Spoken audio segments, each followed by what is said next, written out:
Hello hello hello hello बेटा, कैसे हो आप सभी लोग। चलिए चलिए स्टार्ट करते।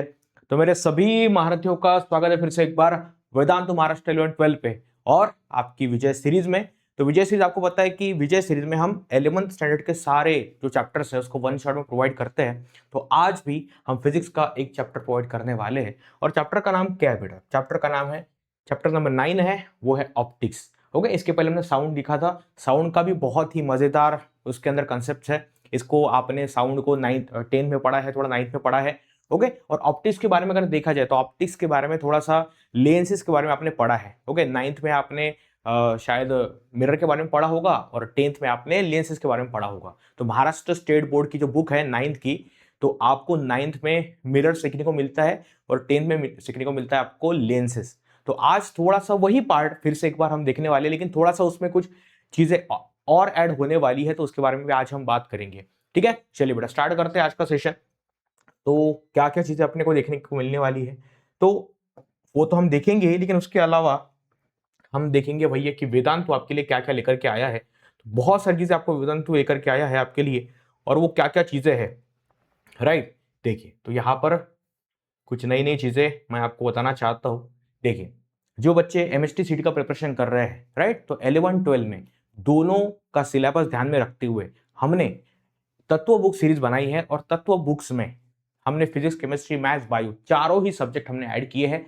वो पूरा कंटेंट आपको यहाँ पर मिलने वाला है। और यहाँ पर सबसे सिंपल बात, मतलब सबसे स्पेसिफिक या फिर जो विशिष्ट बात इसके अंदर ये है कि इसके अंदर जो सिलेबस है, इसके अंदर जो क्वेश्चन आपको दिए गए हैं, उसमें आपको सिंपल, मीडियम, डिफिकल्ट ऐसे क्वेश्चंस आपको मिलेंगे। मतलब जब आप स्टार्ट करते हो तो बेसिकली आपको चीजें समझ में नहीं आती, तो वहां पे आपको सिंपल क्वेश्चन चाहिए होते हैं, तो वहां पे सिंपल क्वेश्चन भी आपको मिलेंगे। उसके बाद आपको मीडियम लेवल क्वेश्चन मिलेंगे, उसके बाद आपको डिफिकल्ट लेवल क्वेश्चन मिलेंगे। नहीं तो कुछ बुक्स में ऐसा होता है कि आपको डायरेक्ट डिफिकल्ट क्वेश्चन दिए जाते हैं कंसेप्ट बताने के बाद में, लेकिन उसके कारण होता क्या है, कंफ्यूजन बहुत ज्यादा बढ़ जाता है। तो यहाँ पर तत्व बुक्स में एक इसकी खास बात यह है कि इसके अंदर जो क्वेश्चंस आपको दिए गए हैं वो आपको स्टेप बाय स्टेप दिए, मतलब सिंपल, मीडियम, डिफिकल्ट, तो ऐसे क्वेश्चन आपको दिए गए हैं। तो ये बुक लेकर के आप एकदम सिंपल तरीके से अपना प्रिपरेशन कर सकते हो, आपको प्रिपरेशन में कोई दिक्कत नहीं आएगी। ओके, चलिए आगे बढ़ते हैं। और फिर यहां पर देखिए, जो 11th स्टैंडर्ड के बच्चे हैं उनके लिए हमारी न्यू बैच चल रही है ऐप के अंदर, ये पेड बैच है। उसके अलावा 12th वालों के लिए शौर्य बैच है। जो भी बच्चे अभी 11th में है वो 1 ईयर का भी प्लान ले सकते हैं और 2 ईयर का भी प्लान ले सकते हैं। यहाँ पर अपना ये 1 ईयर का प्लान है, जिसके अंदर प्राइम बैच है, इन्फिनिटी बैच है और इन्फिनिटी प्लस वाली बैच है, जिसमें आपको मेंटर मिलता है जो आपको हर महीने गाइड करता है कि भैया आपका क्या प्रोग्रेस है, क्या प्रॉब्लम आ रही है और क्या आगे आप डेवलपमेंट कर सकते हो। ओके, उसके बाद यहाँ पर ये 2 ईयर का प्लान है अपना। प्राइस यहाँ पर जो उसका फीस है यहाँ पर दिया हुआ है, राइट। उसके बाद में देखिए मोरिया बैच, जो आपके बड़े भाई बहन है मतलब 12th में, उनके लिए मोरिया बैच है। तो मोरिया बैच 1 ईयर का प्लान है, जिसके अंदर बोर्ड और एमएसटी सिटी दोनों के बारे में आपको पूरा सिलेबस कंप्लीट करवाया जाता है। चलिए आगे बढ़ते हैं। किसी भी ऑनलाइन कोर्स में अगर आप एडमिशन लेना चाहते हो तो हमारा सजेशन है कि आप उसके पहले आईवी सेट के एग्जाम दो। आईवी सेट की एग्जाम ऐसी एग्जाम होती है कि मान लीजिए आपने एग्जाम दे दी, तो इसके बाद में हो सकता है आपको बहुत अच्छे मार्क्स मिल गए एग्जाम में। ये एंट्रेंस एग्जाम टाइप एग्जाम होती है। आपने उसको अगर एग्जाम दे दिया और आपको अच्छे मार्क्स मिले, तो हो सकता है कि आपके सिलेबस में जो भी आपका कोर्स है उस कोर्स में आपको 90% तक स्कॉलरशिप मिल सकती है। ओके, मतलब बहुत ही मिनिमम फीस आपको देनी पड़ेगी किसी भी कोर्स में एडमिशन लेने के लिए। ओके, चलिए बेटा यहां तक बात क्लियर हो गई है। उसके बाद देख सकते हैं आप कि अगर आपको ऑफलाइन जाना है ना, ऑफलाइन जाना है तो ऑफलाइन का रिजल्ट भी वेदांतु का बहुत बहुत बढ़िया है।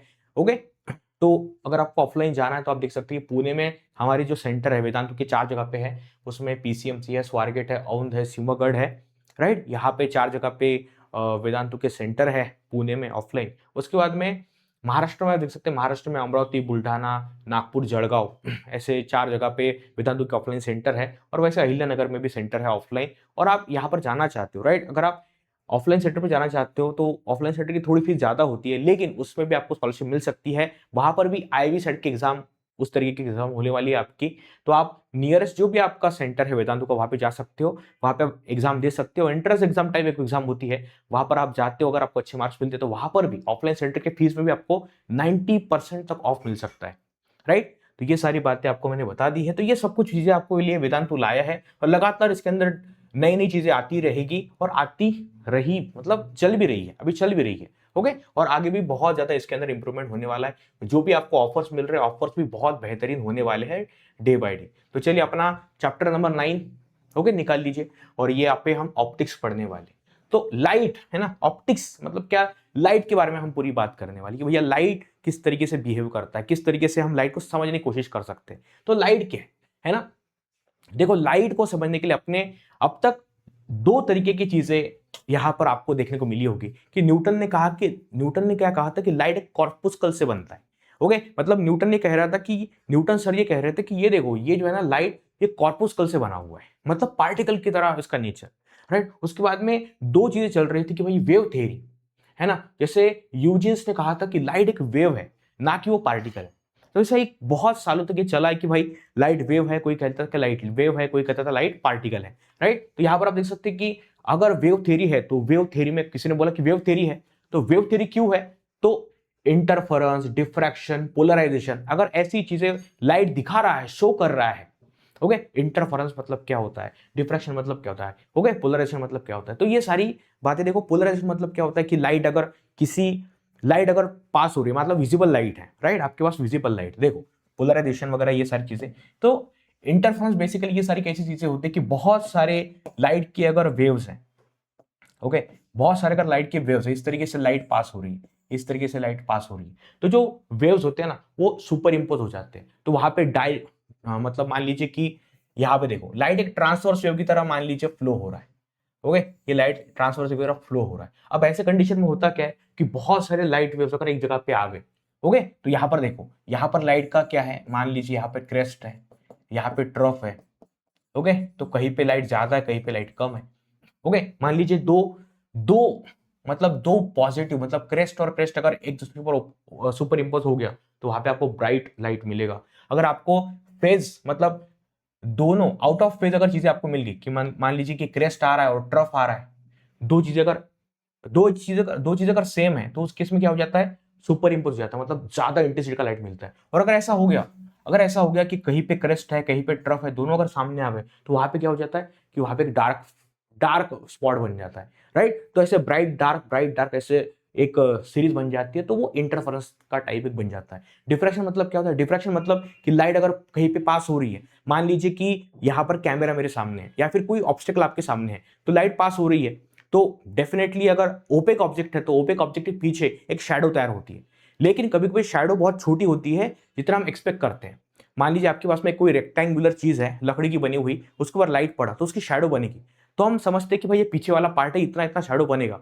लेकिन हो सकता है कि शैडो एक्सपेक्टेड से कम बनी हो। ऐसा होता ही इसलिए है कि लाइट जो होता है, मान लीजिए ये ऑब्स्टेकल है, तो लाइट कभी कभी, मान लीजिए अगर यहाँ पर शैडो बनने वाली थी, यहाँ पर ये जो एरिया वो शैडो वाला था, लेकिन लाइट बेंड होकर के थोड़ा शैडो वाले रीजन में चला जाता है, ओके। तो ये जो लाइट का बेंडिंग होता है at the corner of obstacle, उसको बोला जाता है डिफ्रैक्शन, ओके, इस तरीके से। तो ये इस तरीके से होता है इंटरफेरेंस, डिफ्रैक्शन। और फिर तीसरा एक तरीका होता है पोलराइजेशन। पोलराइजेशन मतलब मान लीजिए कि ये अपना लाइट है, विजिबल लाइट, तो विजिबल लाइट के अंदर सारे ही वेवलेंथ है ना, वॉलेट से लेकर के रेड तक सभी वेवलेंथ उसके अंदर है। तो मान लीजिए हर एक जो मोनोक्रोमेटिक लाइट है, मोनोक्रोमेटिक, मोनो मतलब वन, क्रोमेटिक मतलब कलर, एक वेवलेंथ कलर डिसाइड करती है, ओके। तो अगर एक मोनोक्रोमेटिक लाइट है वो इस प्लेन में वाइब्रेट कर रहा है, मान लीजिए कि यहाँ पर वॉयलेट लाइट है, वो इस प्लेन में वाइब्रेट कर रहा है, बाकी जो लाइट है वो इस अलग अलग प्लेन में वाइब्रेट करेंगे, बाकी जो लाइट्स अलग अलग प्लेन में वाइब्रेट करेंगे। इस तरीके से सारे जो लाइट्स हैं वो अलग अलग प्लेन में वाइब्रेट कर रहे हैं। सारे जो लाइट्स वो कैसे वाइब्रेट कर रहे हैं, अलग अलग प्लेन्स पे वाइब्रेट कर रहे हैं। समझ में आ रहा है? तो ये अलग अलग प्लेन्स, मतलब ये अलग अलग कलर्स, अलग अलग मोनोक्रोमेटिक लाइट एक मतलब डिफरेंट डिफरेंट प्लेन्स में वाइब्रेट होते हुए आगे बढ़ रहे हैं, ओके। मान लीजिए कि आपने यहां पर किया पोलराइजेशन, कि मान लीजिए कि मैंने क्या किया, मैंने इसके सामने एक स्लीट रख दी, मान लीजिए इस तरीके से लाइट फ्लो हो रहा है, तो मान लीजिए मैंने इसके सामने एक स्लीट रख दी, स्लीट है ना, मान लीजिए कैसा डोर, एक दरवाजा सामने रख दिया, एक गेट है, ये गेट है मैंने इसके सामने रख दिया। और ये जो गेट है भाई, सुनो मेरी बात, ये जो गेट है इसके अंदर एक ही पार्ट खुला हुआ है, इसके अंदर एक ही पार्ट खुला हुआ है, मान लीजिए इसके अंदर एक ही स्लिट खुली है। अब होता क्या है कि इसमें से जो प्लेन इसको पैरेलल होगा वही लाइट आगे जा पाएगा, बाकी सारे ब्लॉक हो जाएगी। समझ में आ रहा है? तो ये आप घर पे भी एक्सपेरिमेंट कर सकते हैं। जैसे मान लीजिए आपके पास में एक्सरे का जो अब ये हम यूज करते हैं एक्सरे के लिए, जो एक पेपर आता है या फिर जो एक स्लीट होती है, ओके, वो जो एक्सरे के लिए यूज किया जाने वाला पेपर होता है, स्लाइड की तरह चीज होती है, जो भी होती है, उसको अगर हम सीधा रख के और फिर एक को क्रॉस कर दे तो उस केस में लाइट थोड़ी सी ब्लॉक हो जाती है। इवन गॉगल्स में भी ऐसा होता है, जो गॉगल्स हम यूज करते हैं उसमें भी ऐसा होता है कि मान लीजिए इस तरीके से उसको हमने सीधा रखा, फिर उसको वर्टिकल हमने कर दिया, उसको थोड़ा हॉरिजॉन्टल कर दिया, तो उस केस में एक पर्टिकुलर अमाउंट ऑफ लाइट ही आगे जाता है, बाकी ब्लॉक हो जाता है, तो उसको रहता है पोलराइजेशन। ओके, मतलब लाइट तो विजिबल लाइट के अंदर बहुत सारे वाइब्रेशंस है, बहुत सारे वेवलेंथ्स है, बहुत सारे मोनोक्रोमेटिक कलर्स है, ओके, जो एक साथ ट्रैवल कर रहे हैं। और अगर कहीं पे स्लीट है, अगर कहीं पे स्लीट है तो यहाँ पे जाने के लिए एक ही रास्ता है, तो जो यहाँ पर वाइब्रेशन इस स्लीट को पैरेलल होगा वही आगे बढ़ेगा, तो वो हो गया पोलराइजेशन, बाकी सारे ब्लॉक हो गए। तो ये दिखाता है लाइट। अगर ये जो यहाँ पर जो तीन फिनोमेनॉन हमने देखे, यहाँ पर जो हमने तीन फिनोमेनॉन देखे हैं, इंटरफेरेंस हो गया, डिफ्रैक्शन हो गया, पोलराइजेशन हो गया, ये हम तभी देख पाएंगे जब लाइट जो है एज अ वेव बिहेव करेगा। इसको हम तभी देख पाएंगे कि लाइट जब एज अ वेव बिहेव करेगा। आ रहा समझ में? लाइट जब वेव बिहेव करेगा, तो ये सारी चीजें होती है कि वेव नेचर में, है ना, वेव नेचर ऑफ लाइट में सारी चीजें होती है। अब पार्टिकल नेचर में अगर है तो पार्टिकल नेचर में है तो देखो, अकॉर्डिंग टू न्यूटन और Einstein, light consist of tiny particle called photons.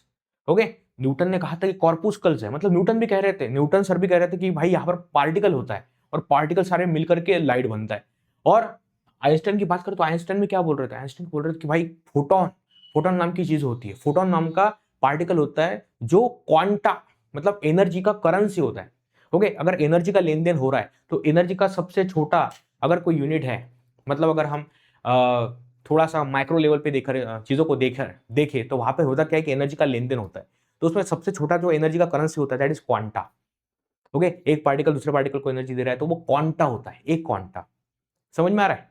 मतलब हम बोलते हैं ना क्वांटम मैकेनिक्स, तो वो सारी बातें किसकी होती है, लाइट के बारे में वो सारी बातें हो रही होती है। मतलब कि एनर्जी का छोटा सा पार्टिकल है ना, क्वांटम लेवल पे छोटा सा पार्टिकल, तो वो छोटी सी एनर्जी कैरी करता है, तो सबसे छोटा एनर्जी का जो करेंसी कैरी करने वाला पार्टिकल है दैट इज कॉल्ड फोटोन। तो ये फोटोन सबसे छोटा एनर्जी का लेवल कैरी कर रहा है। ओके, तो यहाँ पे तो फोटोन की जो एनर्जी है यहाँ पर बोला हुआ है E is equal to H into F, तो यहाँ पे एच क्या है, प्लैंक्स कांस्टेंट, और एफ क्या है, फ्रीक्वेंसी। ओके, इस तरीके से मतलब पार्टिकल नेचर के बारे में किसने बताया, बड़े बड़े लोगों ने बताया, आइंस्टाइन ने बताया, न्यूटन ने बताया। और बाकी वेव थ्योरी जो है, तो वेव थ्योरी एक्सप्लेन कर रही थी इंटरफेरेंस, डिफ्रैक्शन और पोलराइजेशन। तो ये सारी बातें यहां पर हुई कि पार्टिकल का वेव नेचर है कि पार्टिकल नेचर है, तो दोनों ही फिर हमने बाद में डिसाइड किया कि पार्टिकल जो होता है, लाइट जो होता है, वो दोनों तरीके से बिहेव करता है। वो पार्टिकल की तरह भी बिहेव करता है और वेव की तरह भी बिहेव करता है। इसलिए अलग चैप्टर होता है 12th के अंदर, ड्यूअल नेचर, है ना, लाइट का ड्यूअल नेचर, जिसके अंदर पार्टिकल के बारे में हम बात करते हैं और फिर हम वेव के बारे में भी वहां पर बात करते हैं। ओके, ठीक है, यहां तक बातें क्लियर हो रही है सब कुछ? ओके, चलो, ऑडियो वीडियो एकदम सही से रिकॉर्ड हो रही है, कोई प्रॉब्लम नहीं है। आगे बढ़ते हैं। चलिए चलिए, सब कुछ सही हो रहा है, चलो चलो आगे बढ़ते आगे बढ़ते। देखो आगे क्या बोला है, पार्टिकल थ्योरी, है ना, पार्टिकल थ्योरी का तो ये हो गया। उसके बाद में देखो कैरेक्टरिस्टिक्स ऑफ लाइट, लाइट के कैरेक्टरिस्टिक्स क्या होते हैं। तो सबसे पहले light travels in straight line, light straight travel करता है, ऐसा नहीं कि मतलब वो जिगजैग ट्रेवल करता है। मान लीजिए कि आप ऐसा सोच रहे हैं कि सर लाइट अगर ट्रांसवर्स वेव की तरह वाइब्रेट करता है ना, लाइट को हम क्या बोलते हैं, इलेक्ट्रोमैग्नेटिक वेव। इलेक्ट्रोमैग्नेटिक का मतलब क्या होता है, जिसके अंदर इलेक्ट्रिक फील्ड, मैग्नेटिक फील्ड एक दूसरे को परपेंडिकुलर हो, that we called electromagnetic wave. Okay, light में क्या होता है, इलेक्ट्रिक फील्ड, मैग्नेटिक फील्ड एक दूसरे को परपेंडिकुलर होता है, वो दोनों ट्रैवल कर रहे होते हैं। ओके, इस तरीके से मान लीजिए कि एक फील्ड इस तरीके से ट्रैवल कर रहा है और एक फील्ड उसको हॉरिजॉन्टल एकदम परपेंडिकुलर तरीके से ट्रैवल कर रहा है। एक वर्टिकल है इस तरीके से और एक फील्ड हॉरिजॉन्टल है, तो ये दोनों एक दूसरे को परपेंडिकुलर होते हैं, मतलब ये एक साथ ट्रैवल करता है। ओके, ये ऊपर से नीचे जा रहा है और ये हॉरिजॉन्टल जा रहा है, समझ में आ रहा है? इस तरीके से ये काम करता है। ओके, एक फील्ड जा रहा है अप एंड डाउन, एक जा रहा है हॉरिजॉन्टल।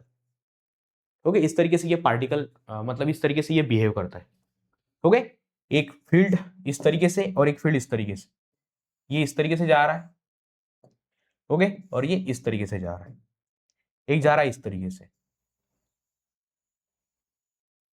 ओके, तो ये जो रेड कलर की लाइन है और जो ब्लैक कलर की लाइन है एक दूसरे को परपेंडिकुलर तरीके से इंटरसेक्ट कर रहा है, एक अप एंड डाउन, एक हॉरिजॉन्टल।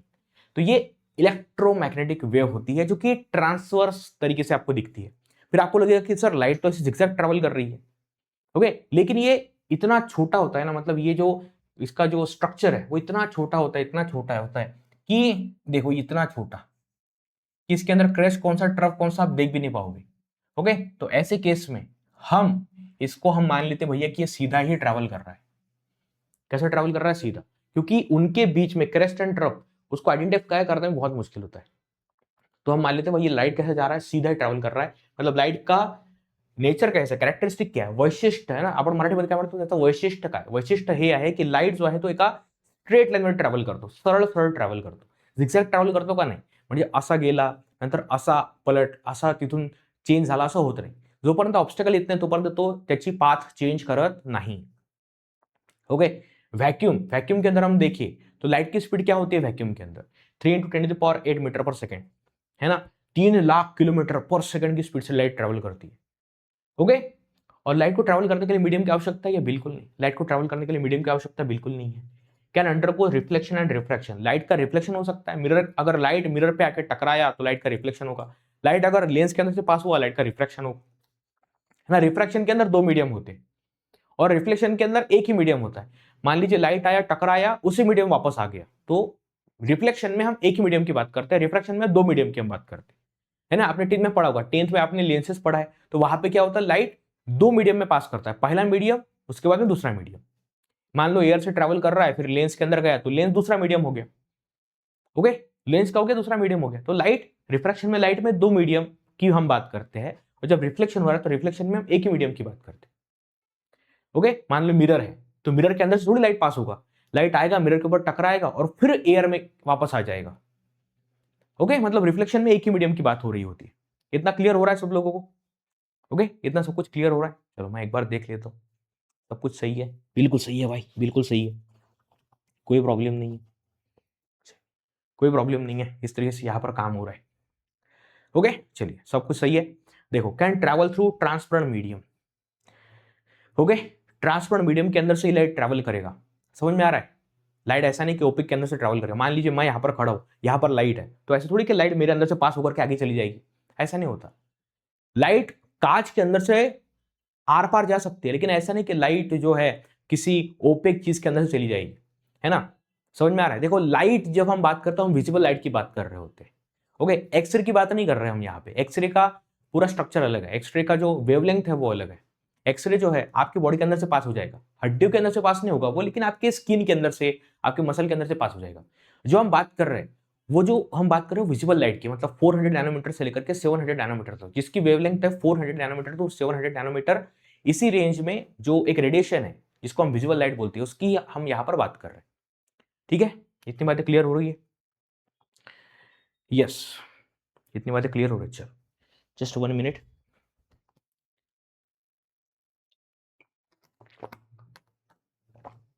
चलो आगे बढ़ते, इतना क्लियर हो गया? चलो आगे बढ़ते। अब क्या बोला है? इंपॉर्टेंट टर्म्स, है ना। यहां पर देखो, हम रे की बात कर रहे हैं, बीम की बात कर रहे हैं, ल्यूमिनस ऑब्जेक्ट की बात कर रहे हैं। तो क्या होता है रे? रे क्या होता है ना, a straight line showing the direction of propagation of light, है ना। ऐसे अगर आपने स्ट्रेट लाइन बनाई जो लाइट के प्रोपोगेशन की डायरेक्शन बताती है, प्रोपोगेशन, है ना। प्रोपोगेशन का मतलब क्या होता है कि किस दिशा में लाइट ट्रैवल कर रही है, उसको बोलते हैं प्रोपोगेशन। लाइट जिस दिशा में ट्रैवल कर रही है उसको क्या बोला जाता है? प्रोपोगेशन बोला जाता है। प्रोपोगेट करना मतलब क्या? ट्रैवल करना। तो ऐसा कोई एरो जो हमें बता रहा है कि लाइट कौन सी डायरेक्शन में ट्रैवल हो रहा है, कहां से निकला कहां पे जा रहा है। कहां से निकला मतलब ये हो गया उसका स्टार्टिंग पॉइंट, यहां से वो यहां पे जा रहा है, तो उसकी दिशा बता रहा है अपने को। समझ में आ रहा है? क्या बता रहा है? दिशा। ओके, दिशा बता रहा है। यस, समझ में आ रहा है? तो लाइट जो है वो दिशा बता, मतलब ऐसा एरो जो लाइट की दिशा बताता है उसको बोला जाता है रे ऑफ लाइट, उसको ले जाएगा रे ऑफ लाइट। ठीक है, समझ में आ रहा है? उसके बाद में बीम की बात कर रहे हैं, है ना।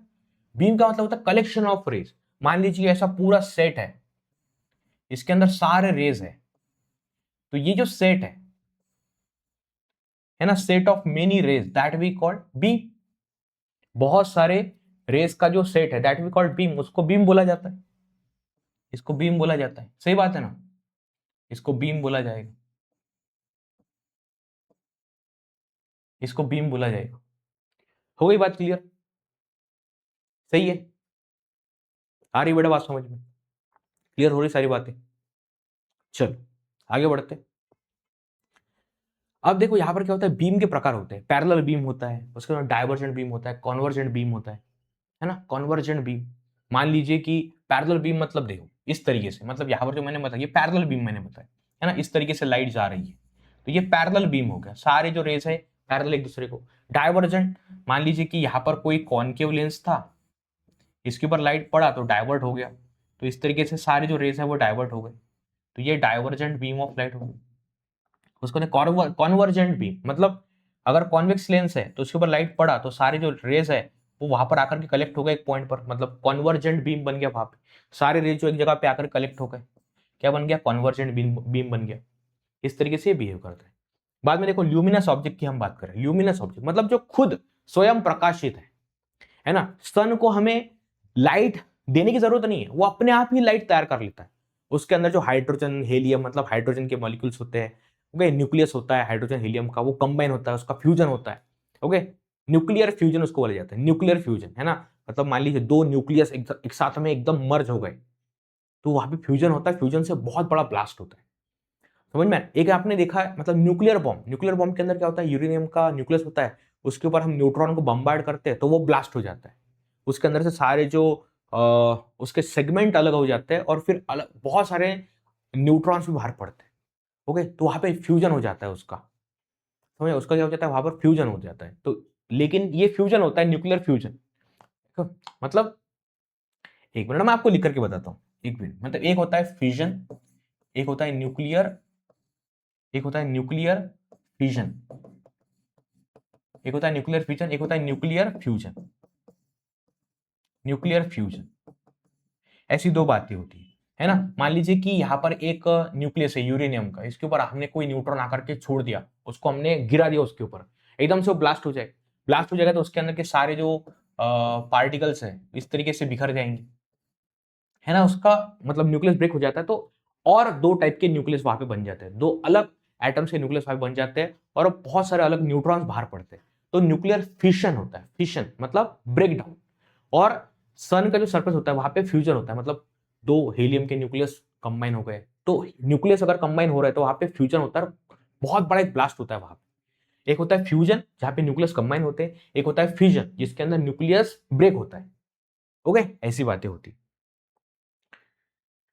तो ल्यूमिनस मतलब सन क्या है, ल्यूमिनस ऑब्जेक्ट है, सन क्या है, ल्यूमिनस ऑब्जेक्ट, मतलब खुद उसके अंदर एनर्जी तैयार होती है और फिर वो मतलब न्यूक्लियर फ्यूजन होता है, वहां पे एनर्जी तैयार होती है, उससे हमें लाइट मिलती है। बेसिकली बर्न मतलब क्या होता है, फ्यूल, जहां पे फ्यूल है, फ्यूल का बर्निंग हो रहा है, वहां पर क्या होती है, एनर्जी तैयार होती है, हीट तैयार होती है, लाइट तैयार होता है। उसी प्रकार से सन के सरफेस के ऊपर न्यूक्लियर फ्यूजन के कारण हीट और लाइट तैयार हो रहा है, सिंपल सी बात है, ओके।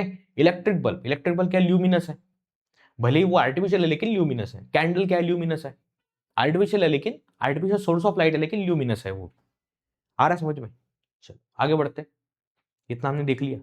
अब देखो आगे क्या बोले, नॉन ल्यूमिनस कौन सा होता है, मून नॉन ल्यूमिनस है, बुक नॉन ल्यूमिनस है, चेयर नॉन ल्यूमिनस है। चेयर के अंदर से कहां पे लाइट आ रही है, ऐसा थोड़ी कि लाइट अपनी चली गई तो वहां पे चेयर चमक रही है, ऐसा थोड़ी होता है ना, ऐसा नहीं होता।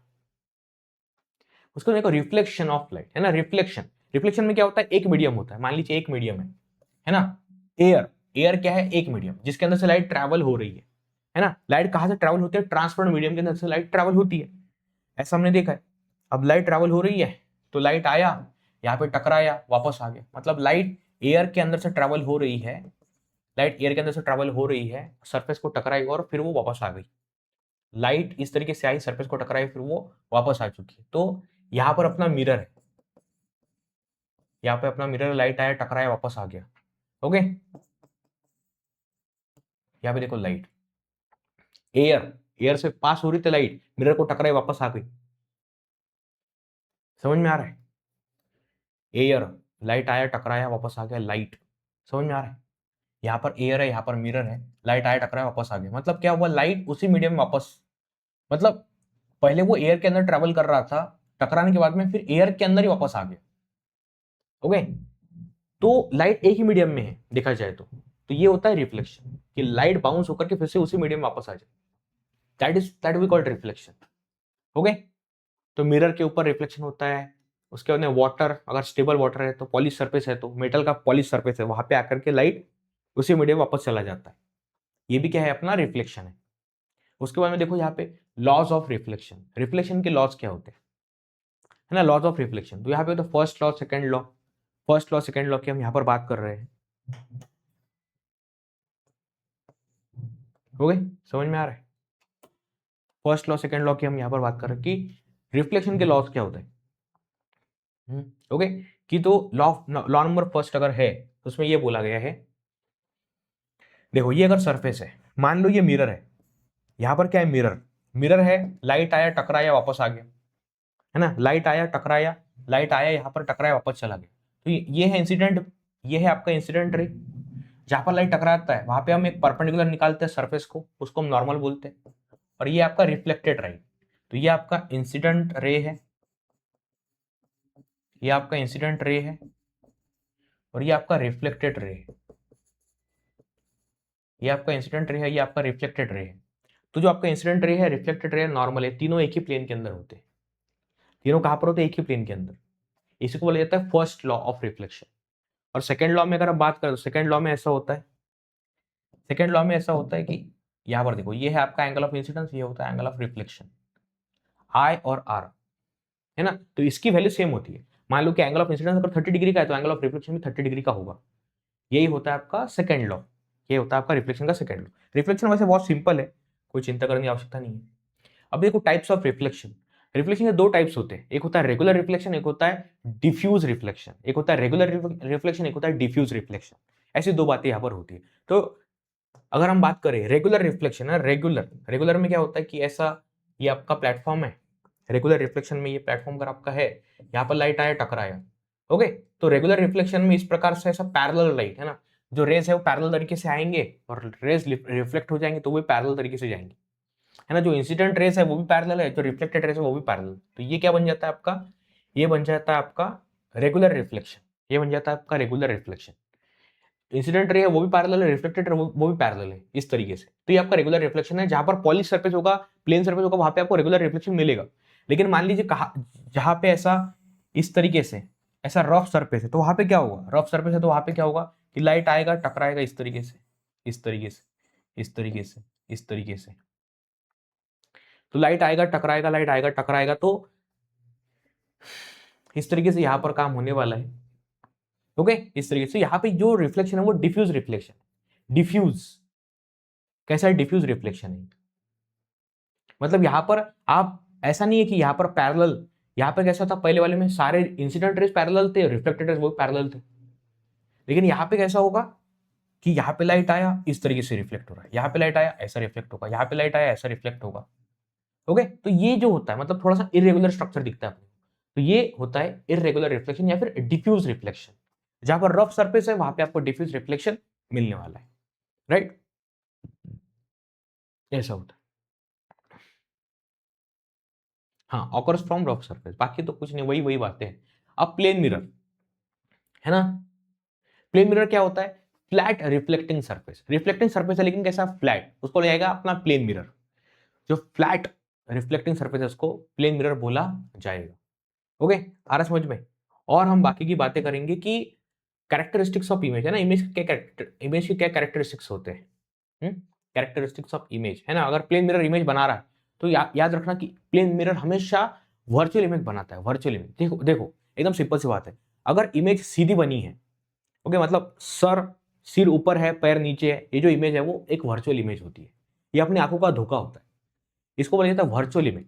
और हमेशा याद रखना कि वर्चुअल के साथ में एक वर्ड आता है इरेक्ट, ये फ्री में आता है, वर्चुअल के साथ में एक वर्ड हमेशा आता है, वो होता है इरेक्ट। आ रहा समझ में, इतनी बातें क्लियर हो रही है। ओके, देखो वर्चुअल के साथ में एक वर्ड हमेशा आता है, वो होता है इरेक्ट। अगर वर्चुअल है मतलब इरेक्ट होगा ही होगा, मतलब सीधी इमेज बन रही है, आपका सर ऊपर है पैर नीचे, तो ये आपकी इरेक्ट इमेज है, वर्चुअल इमेज। ओके, उसके बाद में जितना ऑब्जेक्ट का साइज रहेगा ना उतना इमेज का साइज रहने वाला है। मतलब मान लीजिए कि अगर मैं, मान लो कोई 6 फीट का आदमी हुआ है, 6 फीट का आदमी अगर आदमी है, अगर मेरे के सामने खड़ा है तो उसकी हाइट प्लेन मिरर के अंदर उतनी दिखती है। अगर आपने ये पेन लिया तो पेन की जो भी हाइट है, मान लीजिए कितना है ये जो भी है, मतलब ये समझो 15 सेंटीमीटर का ये पेन है। अगर ये 15 सेंटीमीटर का पेन है, अगर मैं इसको मिरर के सामने रखता हूँ तो मिरर जो इमेज बनाएगा वर्चुअल, मतलब प्लेन मिरर जो इमेज बनाएगा, तो ये सेम साइज की इमेज बनाने वाला है। आप इसको वहां पे रखो मिरर के सामने, इसको चिपका के रखो, इसकी साइज उतनी बनाएगा वो, मतलब प्लेन मिरर इसकी इमेज उतनी बनाएगा जिसकी इतनी साइज है। ओके, तो सेम साइज की इमेज यहाँ पर तैयार होती है। और लैटरली इन्वर्टेड मतलब आपका जो राइट हैंड है वो मिरर के अंदर आपका लेफ्ट हैंड दिखता है। ऐसा लगता है कि ऐसा हमने हाथ रखा हुआ है, ये हाथ है ना, तो उसको ऐसा लगता है कि ये हाथ रखा हुआ है, मतलब एकदम से लैटरली इन्वर्टेड इमेज वहां पर बनती है। लैटरली मतलब side by side. Okay, lateral मतलब क्या होता है, साइड बाय साइड, ऐसा होता है, तो ये इमेज बनाता है। ओके, उसके बाद में मान लीजिए कि यहाँ पर कैमरा है, तो कैमरा से मान लीजिए मैं कि 5 फीट की दूरी पर हूं मैं खड़ा अभी, तो यहाँ पर मान लीजिए कैमरा के सामने एक मिरर लगा हुआ है, तो मैं मिरर के सामने अगर 5 फीट दूर हूं तो मेरी जो इमेज बन रही है मिरर के अंदर वो भी उसके पीछे 5 फीट अंदर होगी। आ रहा समझ में? यहां पर अगर मिरर है, इसके सामने अगर मैं खड़ा हूं 5 फीट पे, तो जो मिरर है इसके अंदर मेरी जो इमेज बनेगी वो भी 5 फीट नीचे पीछे बनने वाली। आ रहा समझ में? जैसे कैमरा, अभी देखो मैं कैमरे के थोड़ा पास आ गया। ओके, समझ में आ रहा है? तो मान लीजिए कैमरा आपका मिरर है, आप एक्सप्लोर करना घर पे कि कैमरा जो है मान लीजिए मिरर है, इसको मैं हाथ दिखाता हूं, तो मिरर इसके पीछे इमेज बनाता है, और जितना आप दूर हो, जितना आपका ऑब्जेक्ट दूर है मिरर से, उतनी पीछे मिरर की इमेज बनने वाली। ओके, चलिए, ऐसा होता है यहां पर। Okay, lateral inversion, left side appears right and right side appears left, ये भी आपने देखा है ना? मतलब देखो होता क्या है कि ये अगर प्लेन मिरर है, यहां पर अगर आप बी निकालोगे इस तरीके से तो ये उल्टा दिखेगा अपने को, यही होता है लैटरल इन्वर्जन, है ना? लैटरल इन्वर्जन, इस तरीके से लैटरल इन्वर्जन होता है। Okay, just 1 minute, 1 minute, just 1 minute. चलो, इतना क्लियर हो गया? चलिए आगे बढ़ते हैं।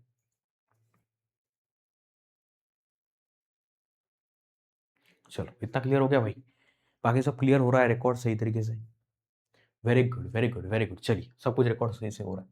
अब देखो स्पेरिकल मिरर, हमारे पास स्पेरिकल जैसा प्लेन मिरर होता है, फ्लैट सरफेस होता है रिफ्लेक्टिंग, उसी प्रकार से और भी अपने पास मिरर होते हैं। एक होता है कॉन्केव मिरर, एक होता है कॉन्वेक्स मिरर, एक होता है कॉन्केव मिरर, एक होता है कॉन्वेक्स मिरर। ये देखो, ये अपना कॉन्केव मिरर है जिसका रिफ्लेक्टिंग सरफेस इनसाइड है, इसका रिफ्लेक्टिंग सरफेस इनसाइड है, इनसाइड रिफ्लेक्टिंग सरफेस है ना? इस तरीके से होता है आपका कॉन्केव मिरर। उसके बाद में होता है आपका कॉन्वेक्स मिरर, जिसका जो रिफ्लेक्टिंग सरफेस है वो थोड़ा सा आउटवर्ड है ना, मतलब खुला हुआ है, दैट वी कॉल्ड आपका convex mirror, that we called आपका convex mirror, that we called आपका कॉन्वेक्स मिरर, उसको कॉन्वेक्स मिरर बोला जाता है। आ रही बात समझ में? इस तरीके से काम करते हैं। अब देखो इसके अंदर बहुत सारी बातें हैं, जैसे मिरर के अंदर क्या होता है, पोल होता है, सेंटर ऑफ कर्वेचर होता है, रेडियस ऑफ कर्वेचर होता है, प्रिंसिपल एक्सिस होता है, फोकस होता है, ये सारी बातें। तो देखो इसको आपको एक झटके में समझाता हूं मैं, कोई बहुत बड़ी बात नहीं है, इसको आपको मैं सिंपल करके समझाता हूं। देखो ये अगर आपका मिरर है ना, ये अगर आपका मिरर है तो मिरर का जो सेंटर होता है उसको बोला जाता है पोल। मिरर के सेंटर को क्या बोला जाता है, ज्योमेट्रिकल सेंटर मिरर का, उसको पोल बोला जाता है।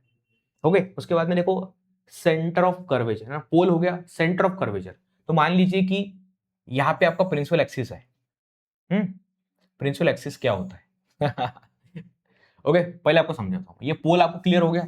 अब देखो बात ऐसी है कि आप समझो कि एक ऐसा स्पीयर है, ग्लास का बना हुआ स्पीयर है, अगर आपने इसको कट किया, आपने इसको कट किया, अब ये कट करने के बाद में ये जो है कुछ इस तरीके से दिख रहा है आपको, ये स्पीयर, इसको आपने कट किया, कट करने के बाद में आपको ये इस तरीके से दिख रहा है ना, ये इस तरीके से आपको दिख रहा है। ओके, इस तरीके से आपको दिख रहा है, तो करना क्या है कि ये जो स्पीयर है, जिस स्पीयर से आपने ये मिरर बनाया है, उसका जो सेंटर होता है, ओके, उसका आपको डिस्टेंस देखना है भाई कितना है। ओके, तो ये जो डिस्टेंस होता है, ये डिस्टेंस होता है, that we call radius of curvature. इस डिस्टेंस को हम क्या बोलते हैं, रेडियस ऑफ कर्वेचर बोला जाता है। ओके, और ये जो है दैट वी कॉल्ड पोल, इसको पोल बोला जाता है, कि मिरर का जो ज्योमेट्रिकल सेंटर उसको पोल बोला जाता है। और ये जो रेडियस है, मतलब ये जो डिस्टेंस है रेडियस का, ये किसकी रेडियस है, उस स्पीयर की रेडियस है जिस स्पीयर से आपने ये मिरर बनाया है। ओके, ऐसा होता है, जिस स्पीयर से आपने ये मिरर बनाया है उसकी रेडियस, वही होती है रेडियस ऑफ कर्वेचर। ओके, वही होती है रेडियस ऑफ कर्वेचर। अब देखो यहां पर एक पॉइंट आता है, इसको बोलते हैं फोकस। तो फोकस वो पॉइंट होता है कि जहां पर लाइट आकर के कॉन्वर्ज होता है या अपियर टू कॉन्वर्ज, ऐसा लगता है कि वो कॉन्वर्ज हो रहा है देखो कैसा होता है, अगर आपके पास कॉन्वेक्स मिरर है तो कॉन्वेक्स मिरर में ऐसा लगता है कि भैया लाइट कॉन्वर्ज हो रही है, और कॉन्केव मिरर में लाइट एक्चुअली कॉन्वर्ज होती है। हो गया, समझ में आ रहा है? ऐसा होता है। तो ये देखो, ये होता है फोकस और ये होता है रेडियस ऑफ कर्वेचर, है ना। देखो, तो ये आपकी रेडियस है पूरी, ये जो आपकी लेंथ है ये रेडियस आपकी पूरी है, समझ में आ रहा है। और ये जो पॉइंट है इसको लेकर सेंटर ऑफ कर्वेचर। ओके, समझ में आ रहा है। मतलब जो स्पीयर है उस स्पीयर का जो centre, that we call centre of curvature, उस स्पीयर की रेडियस को बोलते हैं रेडियस ऑफ कर्वेचर। जो मिरर है, मिरर के ज्योमेट्रिकल सेंटर को बोलेंगे पोल। मिरर के ज्योमेट्रिकल सेंटर को क्या बोलेंगे? मिरर के ज्योमेट्रिकल सेंटर को हम पोल बोलने वाले हैं। मिरर के ज्योमेट्रिकल सेंटर को हम पोल बोलने वाले। क्लियर हो रही बात? मिरर के ज्योमेट्रिकल सेंटर को हम पोल बोलने वाले। पोल, पोल हो गया, रेडियस ऑफ कर्वेचर हो गया, सेंटर ऑफ कर्वेचर हो गया, ऐसी बात यहां पर हो गई। क्लियर? इस तरीके से फोकस मतलब वो पॉइंट जहां पर लाइट आकर के कॉन्वर्ज हो गई है, that we called focus. That we called focus. Okay, that we called focus, मतलब लाइट आकर के वहां पर कॉन्वर्ज हो गई है, दैट वी कॉल्ड फोकस, है ना। अब देखो, पोलर फोकस के बीच में ये जो लंबाई है, पोलर फोकस के बीच में ये जो लंबाई है, ये जो लेंथ है, that we called focal length. That we called focal length, इसको लेता है फोकल लेंथ। ओके, ऐसा होता है। तो पोल हो गया, सेंटर ऑफ कर्वेचर हो गया, रेडियस ऑफ कर्वेचर हो गया, प्रिंसिपल एक्सिस हो गया, इस तरीके से उसका नाम फोकस हो गया, है ना। ऐसा होता है। ओके, ये सारी बातें हो गई अब। तो प्रिंसिपल एक्सिस क्या होता है? हाँ, ये रह गया शायद, प्रिंसिपल एक्सिस रह गया। तो ऐसी एक लाइन जिस लाइन के ऊपर आपका रेडियस ऑफ, ऐसी एक लाइन है जिस लाइन के ऊपर आपका सेंटर ऑफ कर्वेचर भी है, उस लाइन के ऊपर आपका फोकस भी है, और उसी लाइन के ऊपर आपका पोल भी है, ऐसी लाइन, है ना। ऐसी लाइन मतलब ये अगर कॉन्केव आपका मिरर है तो ये आपका पोल हो गया, ये आपका फोकस हो गया, ये आपका सेंटर ऑफ कर्वेचर हो गया। तो ऐसी लाइन जो इन तीनों पॉइंट को जोड़ती है, that we called principal axis, that we called principal axis. हो गई ये बात क्लियर? इस तरीके से। ओके, तो फोकस हो गया। ओके, फोकस मतलब और समझा तो आपको, कॉन्केव लेंस के अंदर होता क्या है, कॉन्केव मिरर के अंदर की लाइट आता है, मिरर के ऊपर पड़ता है। ओके, पैरेलल बीम आती है, मिरर के ऊपर पड़ती है, और रिफ्लेक्ट होने के बाद में एक पॉइंट पर कॉन्वर्ज हो जाती है। तो जहां पर वो कॉन्वर्ज होती है उस पॉइंट को बोला जाता है सेंटर ऑफ, मतलब उस पॉइंट को बोला जाता है फोकस, उसको फोकस बोला जाता है। और पोल से फोकस तक का जो डिस्टेंस है, that we called focal length, that we called focal length, that we called focal length. Okay, clear हो गई बात? इस तरीके से बाद में देख सकते हैं relation between radius and focal length, है ना। रेडियस और फोकल लेंथ के अंदर क्या क्या होता है, रेडियस एंड फोकल लेंथ में क्या रिलेशन होता है, रेडियस एंड फोकल लेंथ में क्या रिलेशन होता है। तो आपने देखा ना कि जिस स्पीयर से, मान लीजिए स्पीयर है, ये स्पीयर है, इसको हमने कट किया यहां से, है ना। ये स्पीयर है, इसका सेंटर है, ये स्पीयर है, ये इसका सेंटर है। अरे समझ, ये स्पीयर है, ये और स्पीयर का सेंटर है।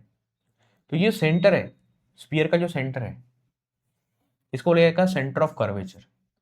ओके, मतलब ग्लास का स्पीयर है, उसका सेंटर को सेंटर ऑफ कर्वेचर बोला जाएगा। और इसी को हम कट करेंगे बाद में, इसी को हम बाद में कट करेंगे, और कट करने के बाद में उसका जो एक पार्ट है, इसी को हम मिरर बनाएंगे, इसी को हम मिरर बनाएंगे।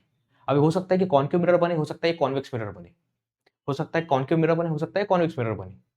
ओके, ऐसा होता है। अब देखो यहाँ पे ये जो लाइन है ना, पोल और सेंटर ऑफ कर्वेचर, इसके बीच में जो लाइन है, ये जो लाइन है, उस लाइन को हम क्या बोलते हैं? रेडियस ऑफ कर्वेचर, है ना। Radius of curvature, radius of curvature. Okay, इसको लिया जाएगा रेडियस ऑफ कर्वेचर। जो रेडियस ऑफ कर्वेचर होता है वो फोकल लेंथ के डबल होता है ना। मान लीजिए कि ये अपना प्रिंसिपल एक्सिस है, यहाँ पर है सेंटर ऑफ कर्वेचर। ओके, ये आपका पोल है, ये जो डिस्टेंस है वो बन गया पूरा आर, है ना। अब मान लीजिए कि लाइट इस तरीके से आ रहा है, पैरेलल बीम लाइट का आ रहा है, ऐसा लाइट का पैरेलल बीम आ रहा है। अब ये पूरा यहाँ पर पड़ा, रिफ्लेक्ट होकर के यहाँ पर एक पॉइंट बन गया। तो ये जो पॉइंट है इसको बोला जाएगा फोकस। तो पोलर फोकस के बीच में जो डिस्टेंस है वो बन जाएगा फोकल लेंथ। तो फोकल लेंथ का डबल करेंगे तो आर आएगा, या फिर, है ना, यही यहाँ पर किया गया है कि R is equal to twice है। फोकल लेंथ का अगर मैं डबल करता तो मुझे क्या मिलेगा? आर मिलेगा। ओके, फोकल लेंथ दो बार ले लो तो हमें मिलेगा आर, मतलब पी और सी के बीच में डिस्टेंस है, that is radius of curvature, ये फोकल लेंथ के डबल है। इस तरीके से, इस तरीके से काम करता है।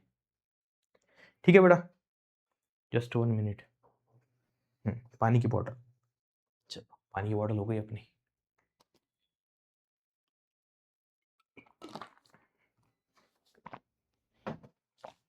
चलो, अब कॉन्केव मिरर कहाँ पे देखने को मिलता है?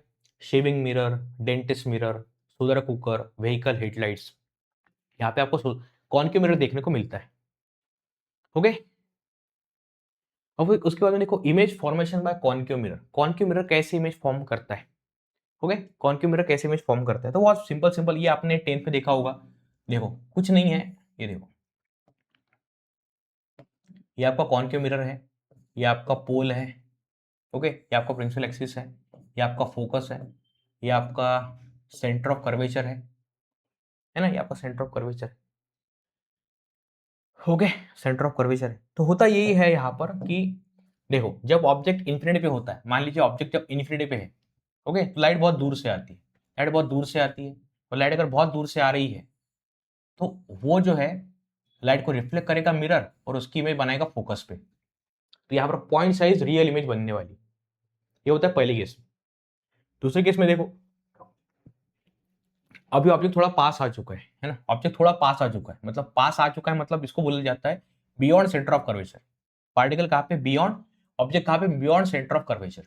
पार्टिकल अगर, ऑब्जेक्ट अगर बियॉन्ड सेंटर ऑफ कर्वेचर है तो उस केस में देखो लाइट इस तरीके से जाएगी फोकस के अंदर से, फिर इस तरीके से पास होगी, तो यहाँ पर इमेज बनने वाली। ओके, समझ में आ रहा? मतलब पहले इमेज जो बनी थी फोकस बनी थी, अभी इमेज कहाँ पर बनी है? फोकस से थोड़ी सी आगे बनी है, मतलब फोकस और सेंटर ऑफ कर्वेचर के बीच में इमेज बनी है, ऐसा होता है। और इमेज कैसी है? उल्टी है। अगर उल्टी इमेज है तो उसको ले जाएगा इन्वर्टेड। ओके, जिसको रियल इमेज बोलते हैं, रियल एंड इन्वर्टेड। जो इमेज रियल होती है वो इन्वर्टेड होती है ना, जो इमेज रियल होती है वो इन्वर्टेड होती है। उसके बाद में देखिए कि ऑब्जेक्ट अगर सेंटर ऑफ कर्वेचर पे, ऑब्जेक्ट अगर सेंटर ऑफ कर्वेचर पे, सेंटर ऑफ कर्वेचर पे, तो उसकी इमेज भी सेंटर ऑफ कर्वेचर पे ही बनने वाली है ना, उसकी इमेज सेंटर ऑफ कर्वेचर पे बनने वाली। समझ में आ रहा है? अगर ऑब्जेक्ट सेंटर ऑफ कर्वेचर पे तो उसकी इमेज सेंटर ऑफ कर्वेचर पे ही बनने वाली, और सेम साइज की बनने वाली है, real inverted and same size की बनने वाली है, ऐसा होता है। बाद में ऑब्जेक्ट अगर यहां पर है, बाद में अगर ऑब्जेक्ट यहां पर है तो ये देखो लाइट इस तरीके से जाएगा, फोकस के अंदर से पास होगा इस तरीके से, हो गए इस तरीके से। तो देखो अभी यहाँ पर क्या हो गया, जैसे ऑब्जेक्ट पास में जा रहा है वैसे इमेज दूर दूर जा रही है। ओके, जब ऑब्जेक्ट सेंटर ऑफ कर्वेचर पे था तो इमेज सेंटर ऑफ कर्वेचर पे ही थी। जो ऑब्जेक्ट थोड़ा सा आगे चला गया सेंटर और फोकस के बीच में यहाँ पे, तो ये इमेज जो है वो भी थोड़ी सी आगे चली इस तरीके से।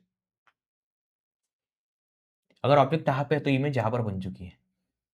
ओके, बाद में देखो आप थोड़ा सा आगे देखो कि देखो इस तरीके से, ये पोल है,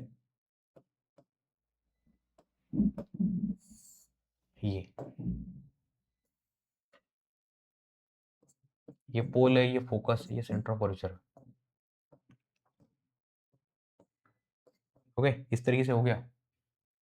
अब बात ऐसी कि अगर हम एक काम करेंगे कि ऑब्जेक्ट को हम रखेंगे फोकस के ऊपर, है ना, ऑब्जेक्ट को अभी अपने यहाँ पे रखा सी और एफ के बीच में, अभी हम ऑब्जेक्ट को रखेंगे फोकस के ऊपर। तो इसको फोकस के ऊपर अगर हम रखेंगे तो वहां पे क्या होगा, फोकस के ऊपर रखने के बाद में मान लीजिए कि लाइट अगर इस तरीके से जा रही है, लाइट अगर इस तरीके से जा रही है, इस तरीके से देखो इस तरीके से लाइट जा रही है,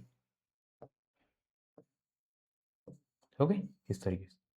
तो जब ऑब्जेक्ट फोकस पे होता है तो उसकी इमेज बनती है इन्फिनिटी पे, बहुत दूर बनती है, लेकिन इमेज कैसी होती है? रियल एंड इन्वर्टेड ही होती है। ओके, देखो वाइस वर्सा, जब ऑब्जेक्ट इन्फिनिटी पे है तो इमेज फोकस पे, और जब ऑब्जेक्ट फोकस पे तो इमेज इन्फिनिटी पे, ऐसा होता है। ओके, क्लियर हो गई बात?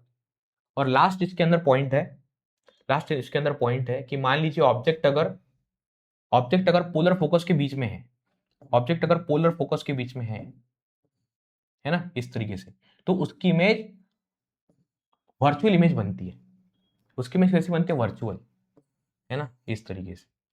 और फिर ऐसा लगता है कि यहां से लाइट ऐसी सेंटर ऑफ कर्वेचर से पास हो रही है और इसकी इमेज यहां पर बनती है, वर्चुअल इमेज बनती है। देखने वाले को ऐसा लगता है कि इमेज इसके पीछे बनी हुई है और इमेज वर्चुअल है, और इमेज बड़ी बनती है इन कंपेयर टू ऑब्जेक्ट।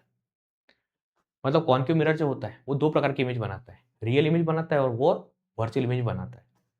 मतलब पूरे जो उसमें 6 केसेस है, 6 में से 5 में वो रियल इमेज बनाता है, और लास्ट केस में जब ऑब्जेक्ट फोकस और पोल के बीच में होता है तब वो वर्चुअल इमेज बनाता है, लार्ज इमेज बनाता है। हो गए, ऐसा होता है। अब देखो कॉन्वेक्स मिरर की हम बात करते हैं, कॉन्वेक्स मिरर है ना, कॉन्वेक्स मिरर। तो ये क्या होता है, लाइट को डाइवर्ज करता है और ये हमेशा वर्चुअल इमेज बनाता है ना।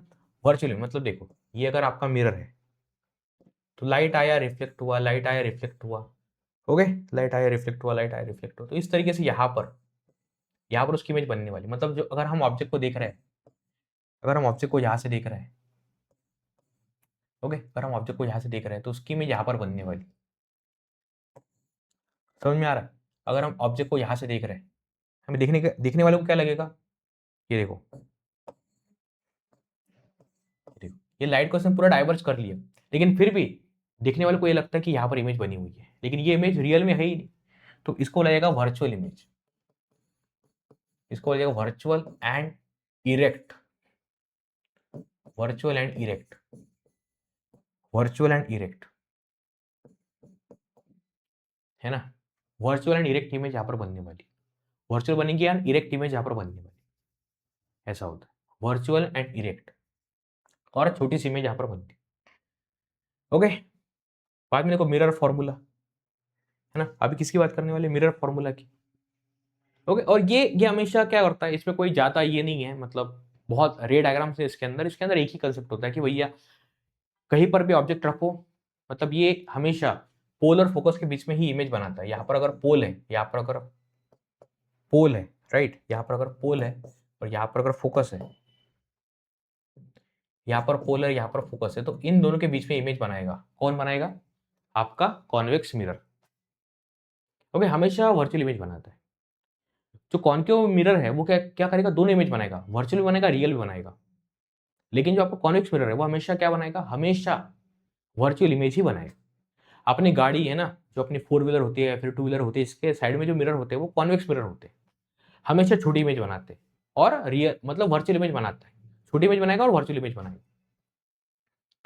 एक होता है मिरर फॉर्मूला, है ना। मिरर फॉर्मूला क्या होता है, मिरर फॉर्मूला के अंदर 1/v + 1/u, है ना, ये होता है मिरर फॉर्मूला, किसके अंदर 1/f = 1/v + 1/u, इस तरीके से, है ना। मतलब ये होता है, f मतलब क्या, फोकल लेंथ, v मतलब क्या, इमेज का डिस्टेंस, u मतलब क्या, ऑब्जेक्ट का डिस्टेंस। तो 1/v + 1/u = 1/f, ये होता है मिरर फॉर्मूला। ओके, ये होता है मिरर फॉर्मूला। एक होता है मैग्निफिकेशन, मतलब ऑब्जेक्ट की साइज कितनी है और उसके कंपैरिजन में इमेज की साइज कितनी है। तो कंपेयर कि height of image upon height of object, ये हो गया कंपैरिजन, इसी को बोला जाता है मैग्निफिकेशन। और अगर v और u के फॉर्म में लिखे तो ये आएगा निगेटिव ऑफ, मतलब यहां पर हम लिखे निगेटिव ऑफ v/u, ये भी मैग्निफिकेशन का दूसरा फॉर्मूला है। आ रहा समझ में, m = यहाँ पे होता है -v/u, m -v/u, m -v/u, मतलब इमेज का डिस्टेंस और ऑब्जेक्ट का डिस्टेंस, इसका रेशो। और लेकिन याद रखना कि निगेटिव साइन आती है यहाँ पे, ओके, मिरर में निगेटिव साइन आती है और लेंस में पॉजिटिव साइन आती है।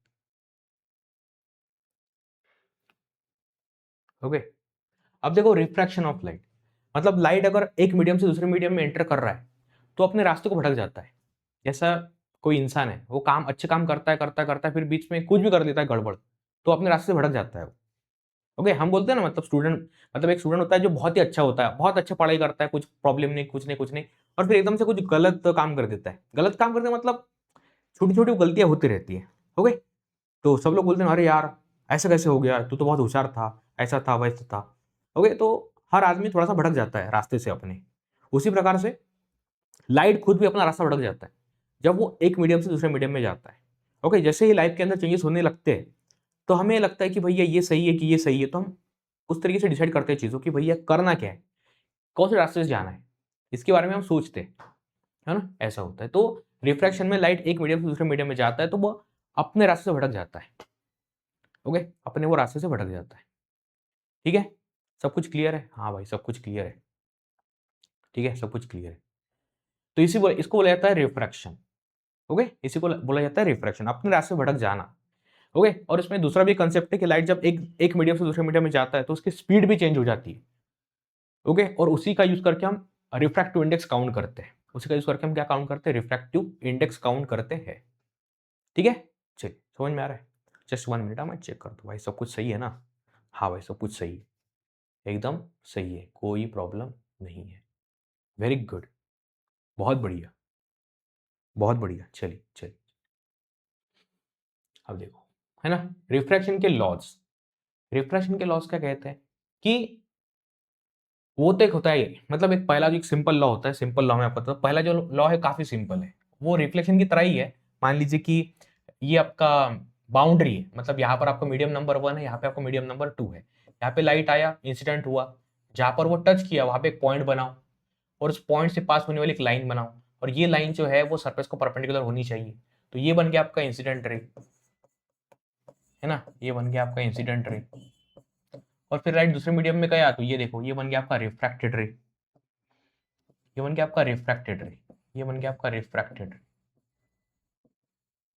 इंसिडेंट रे और रिफ्रैक्टेड रे, और एक बन गया नॉर्मल, एक बन गया नॉर्मल। तो ये जो है that we called angle of incidence, और ये जो है इसको एंगल ऑफ रिफ्रैक्शन। रिफ्रैक्शन, हाँ, रिफ्लेक्शन नहीं, रिफ्रैक्शन। ओके, थोड़ा सा बीच में आर है तो ज्यादा अपने को जोर देना पड़ता है, refraction. Okay, angle of reflection. तो पहला लॉ ये कहता है कि जो आपका इंसिडेंट रे है, जो आपका नॉर्मल है, जो आपका रिफ्रैक्टेड रे है, वो तीनों एक ही प्लेन के अंदर होते हैं। एक प्लेन, सीधी लाइन, है ना, एक प्लेन। ये देखो, ये है, ये एक प्लेन है। तो इंसिडेंट रे आया, सरफेस को टकराया, दूसरे मीडियम में गया, फिर भी वो एक ही प्लेन में है, ऐसा नहीं वो प्लेन छोड़ रहा है। ये होता है पहला लॉ। दूसरा लॉ है कि, मतलब दूसरा जो लॉ ये कहता है कि for particular pair of medium, है ना, for particular pair of media, मान लीजिए आपने एयर और ग्लास ले लिया तो ये पेयर बन गई। तो for particular pair of media, है ना, the ratio of sine of angle of incidence and sine of angle of refraction always remain constant, है ना। तो refractive index of second medium with respect to the first medium, refractive index of second medium with respect to first medium, तो ये ratio बनता है क्या, इसको थोड़ा मॉडिफाई अगर हम करें तो ये n1 साइन आई इधर आएगा, n2 साइन आर इधर आएगा, इस तरीके से काम करता है। मतलब refractive index of second medium with respect to first medium, इसको लिखा जाता है sine I by sine R. तो ये रेशियो हमेशा कांस्टेंट रहता है, ये रेशियो हमेशा कैसा रहता है, कांस्टेंट, और इसी को बोला जाता है रिफ्रैक्टिव इंडेक्स, म्यू, है ना, रिफ्रैक्टिव इंडेक्स म्यू। यहाँ पर n1 n2 जो बात की गई है ना, यहाँ पर जो n1 n2 की बात की गई है, इसको ऐसा भी लिखा जा सकता है, इसको ऐसा भी लिखा जा सकता है अपने को कि refractive index of second medium with respect to first medium, इसको ऐसा भी लिखा जाता है, refractive index of first medium, refractive index of second medium with respect to first medium, ऐसा ही। ओके, अगर आपने उल्टा किया कि refractive index of second, refractive index of first with respect to second, तो ये उल्टा हो जाएगा, है ना। आपने ऐसा किया कि refractive index of one with respect to second, तो ये उल्टा हो जाएगा, sine R by sine R हो जाएगा। ओके, ऐसा होता है।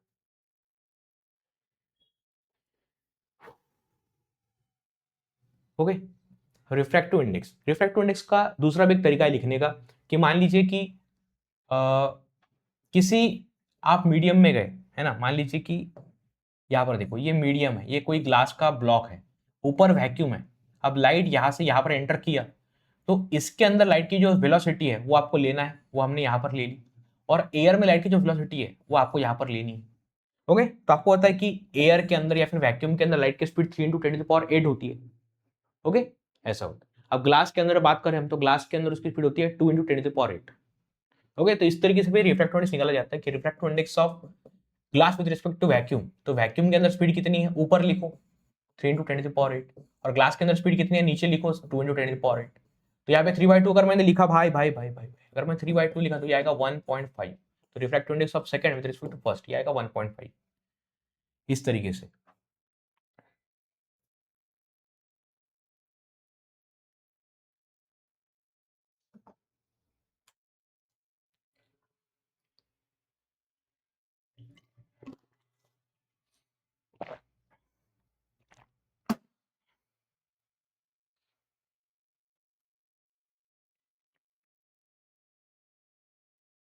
तो ऐसा होता है।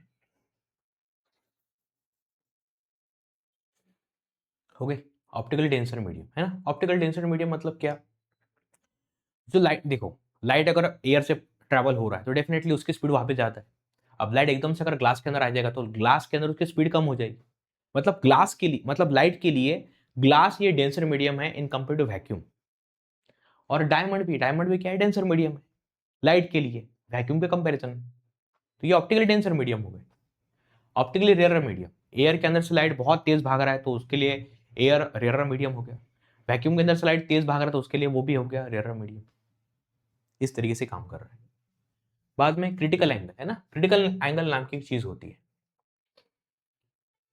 है ना। देखो ये कंसेप्ट इसलिए होता है कि मान लो कि ऐसा एक पूरा कंटेनर है ना, ये देखो, ये मतलब पूरा एक टैंक है, पानी से भरा हुआ है, एक टैंक है पानी से भरा हुआ है। अब लाइट अगर सीधा जाएगा तो कहीं पर भी वो डाइवर्ट होगा नहीं।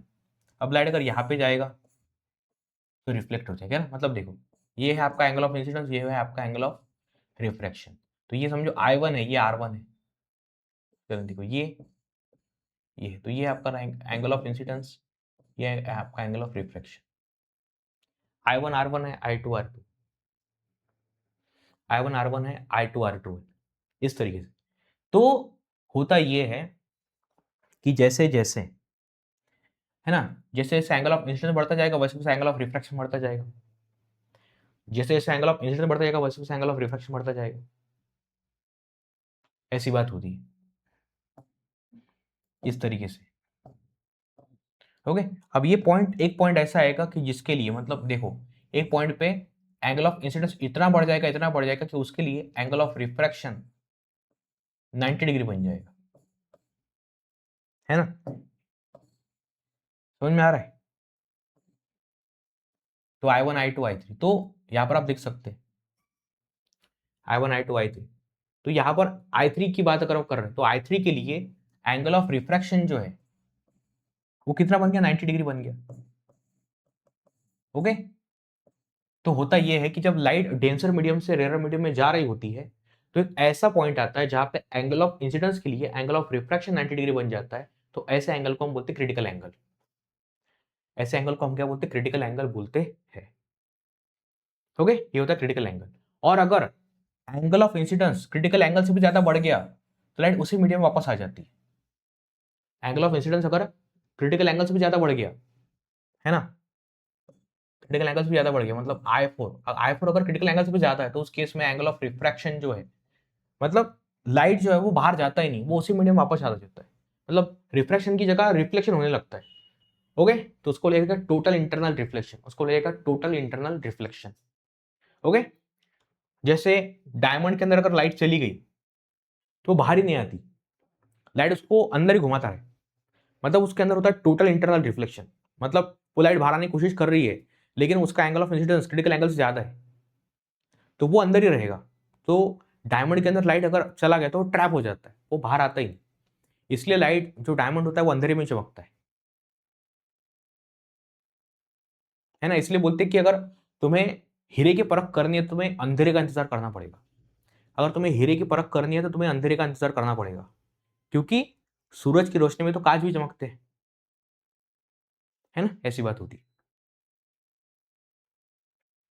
ओके, ऑप्टिकल मतलब ये देखो टोटल इंटरनल रिफ्लेक्शन का जो कंसेप्ट है वो कहाँ कहाँ पे यूज किया जाता है, उसका एप्लीकेशन कहाँ पे, ऑप्टिकल फाइबर के अंदर, मेडिकल इंडोस्कोपी के अंदर, प्रिज्म बाइनोकुलर्स के अंदर, स्पार्कलिंग डायमंड्स के अंदर, है ना। स्पार्कलिंग डायमंड्स, डायमंड अगर स्पार्क कर रहे हैं तो क्यों हो रहा है, TIR की वजह से, टोटल इंटरनल रिफ्लेक्शन की वजह से,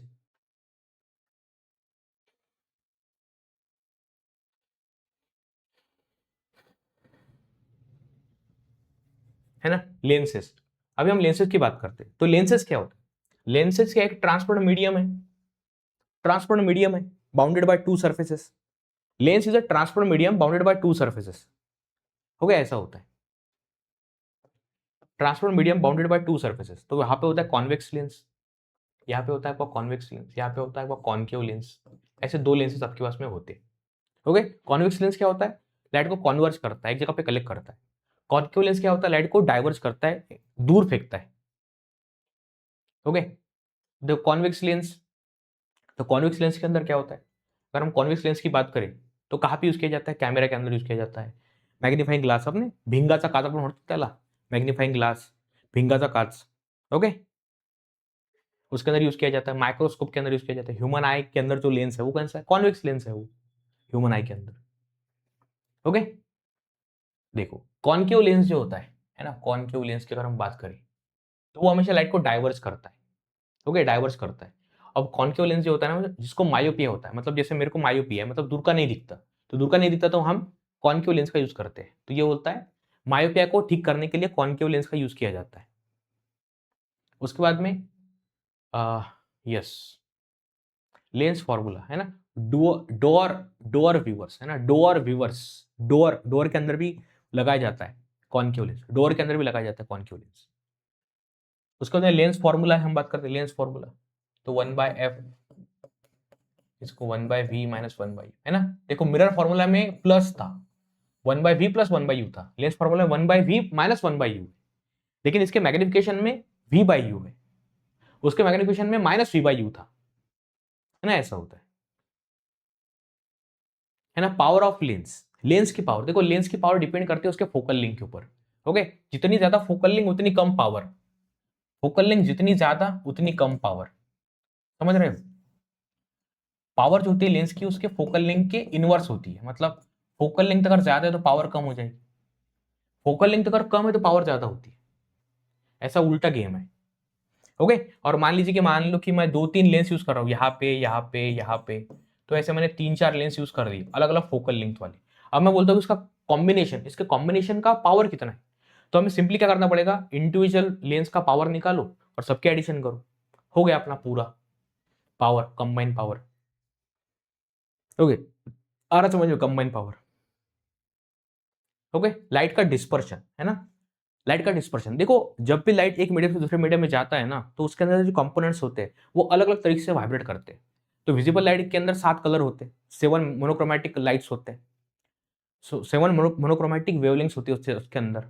तो जैसे वो प्रिज्म के अंदर एंटर करेगा तो वो हर एक कलर अलग अलग तरीके से रिफ्रैक्ट होता है, तो वो सेपरेट होना स्टार्ट हो जाता है, ओके। तो separation of components of light या फिर separation of components of visible light when the light get refracted through a prism, that we call dispersion of light। Disperse होना मतलब अपने इंग्रेडिएंट्स है ना, किसी चीज के अंदर के जो इंग्रेडिएंट्स है वो अगर सेपरेट हो रहे हैं तो उसको लेता है डिस्पर्शन, ओके। तो जैसे विजिबल लाइट है ना, अगर प्रिज्म के अंदर पास होता है ना, प्रिज्म क्या करता है, प्रिज्म का कंसेप्ट ये है, प्रिज्म लाइट को अपने रास्ते से भटकाता है ना।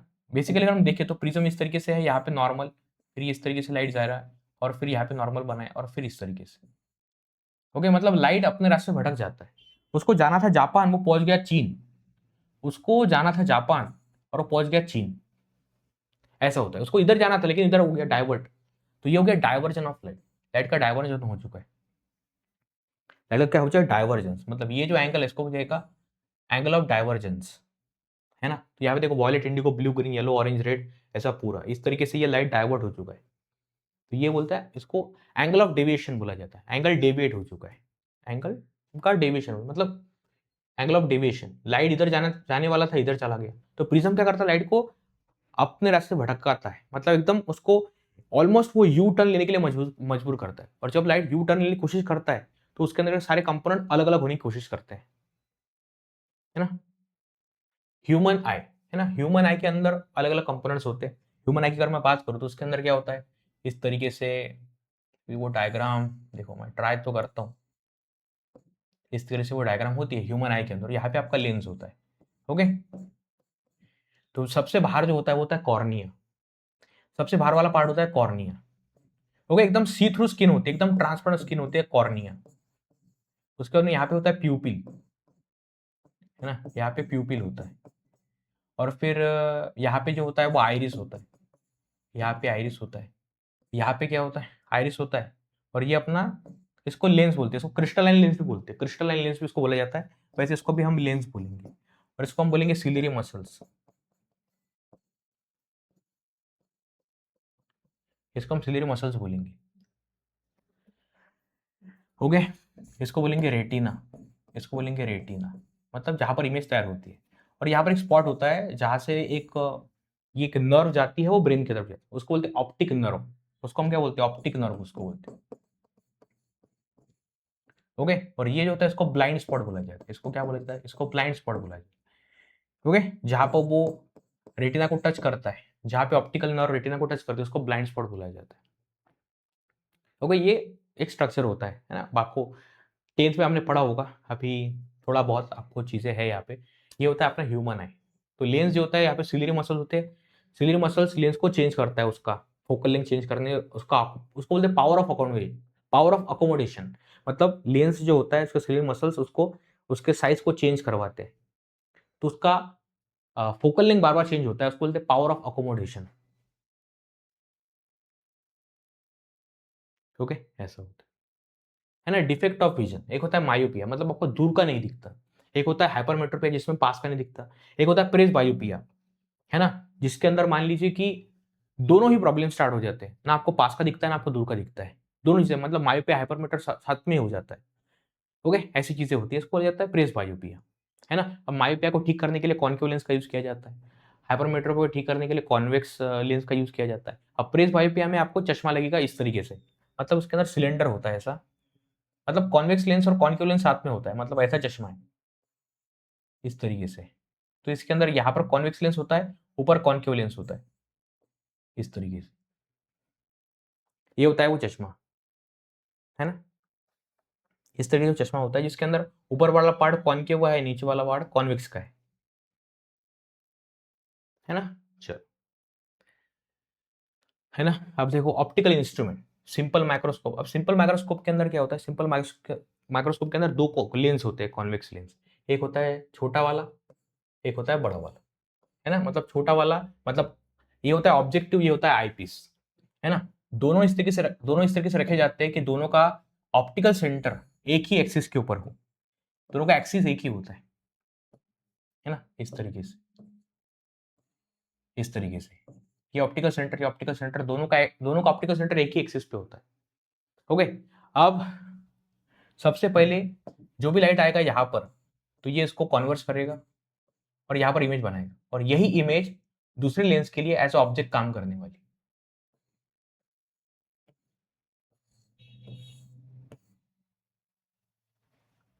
इस तरीके से, है ना। तो ये था सिंपल माइक्रोस्कोप।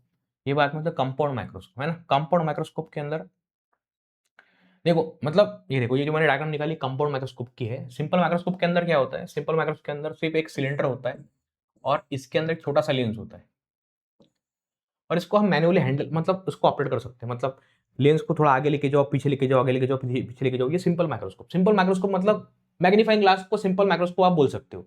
बस उसके अंदर सिलेंडर के अंदर उसको फिट कर दिया, उसको हम आगे पीछे कर सकते हैं, हो गया आपका सिंपल माइक्रोस्कोप।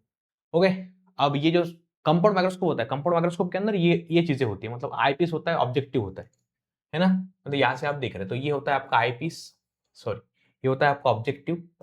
जो ऑब्जेक्ट के सामने है वो ऑब्जेक्टिव, सिंपल सी बात है। और जो आंखों के सामने है वो आईपीस। इस तरीके से काम करते हैं। ओके, इस तरीके से काम कर रहे हैं। चलिए, क्लियर हो गई बात। टेलीस्कोप, तो टेलीस्कोप में क्या होता है, टेलीस्कोप में स्ट्रक्चर वही रहता है। स्ट्रक्चर मतलब देखो, यहाँ पर आईपीस रहेगा, ऑब्जेक्टिव रहेगा, है ना। ऑब्जेक्टिव यहाँ पर बड़ा होता है क्योंकि लाइट अगर दूर से आ रही है तो कहीं से भी आए तो उसको कलेक्ट करने के लिए आपको बड़ा लेंस चाहिए, और यहाँ पर छोटा सा लेंस होता है। ये उसका ऑप्टिकल सेंटर होता है, ये उसका ऑप्टिकल सेंटर होता है, और फिर इस तरीके से आपका प्रिंसिपल एक्सिस है। ओके, दूर से आने वाली लाइट को कलेक्ट करता है, दूर से आने वाली लाइट को कलेक्ट करता है, दूर से आने वाली लाइट को कलेक्ट करता है, एक पॉइंट पे आके वो कलेक्ट हो गया, और फिर यहाँ पर एक ऑब्जेक्ट बना, तो ये ऑब्जेक्ट की इमेज ये बनाएगा, ये ऑब्जेक्ट की इमेज बनाने वाला है, तो ये मैग्नीफाइड इमेज बनाएगा। मतलब ये दूर से लाइट आया सेलेस्टियल बॉडी से, इसने उसको कन्वर्स किया, यहाँ पर इमेज बनी, ये इमेज इसके लिए काम कर रही है एज एन ऑब्जेक्ट, तो ये भी उसको मैग्नीफाई करेगा और यहाँ पर एक बड़ी इमेज बनाएगा, है ना। इस तरीके से टेलीस्कोप काम करता है। ओके, चलिए, तो क्या क्या फॉर्मूला आपके पास में यहाँ पर, तो आप देख सकते हैं कि लाइट की जो स्पीड है, थोड़ा दिखेगा नहीं आपको, थोड़ा ज्यादा फॉर्मूले हो गए। तो देखो लाइट की स्पीड क्या होती है, 3 × 10⁸ मीटर पर सेकेंड, है ना, स्पीड ऑफ लाइट, सी इसको बोला जाता है। उसके बाद मिरर फॉर्मूला जो होता है, मिरर फॉर्मूला याद रखना है कि मिरर फॉर्मूले हम बात करते हैं प्लस की, मतलब 1/f = 1/v + 1/u, ये होता है आपका मिरर फॉर्मूला। लेंस की बात करें तो यहाँ पर क्या आएगा, 1/v 1/v - 1/u, ये होता है लेंस फॉर्मूला। ओके, मिरर में अगर हम मैग्निफिकेशन की बात करें तो मिरर के अंदर यहाँ पर पॉजिटिव साइन है, तो मिरर के अंदर m की बात करें तो यहाँ पे -v/u आने वाला है, और अगर लेंस के अंदर हम मैग्निफिकेशन की बात करें तो यहाँ पे V बाई U आने वाला है, क्योंकि लेंस के अंदर यहाँ पर निगेटिव साइन है। तो ये एक याद रखने का तरीका है।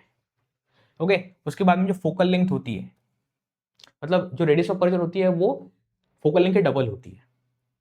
बाद में अगर आपको रिफ्रैक्टिव इंडेक्स निकालना है तो आप क्या करो, n इज इक्वल टू, मतलब लाइट की वेलोसिटी जो होती है वैक्यूम के अंदर वो लिखो, और लाइट की जो वेलोसिटी है मीडियम के अंदर वो लिखो, तो आपको मिलेगा रिफ्रैक्टिव इंडेक्स। और पावर की बात करें तो पावर ऑफ लेंस मतलब होता है 1 फोकल लेंथ, ये होती है आपकी पावर। ओके, इस तरीके से काम करता है।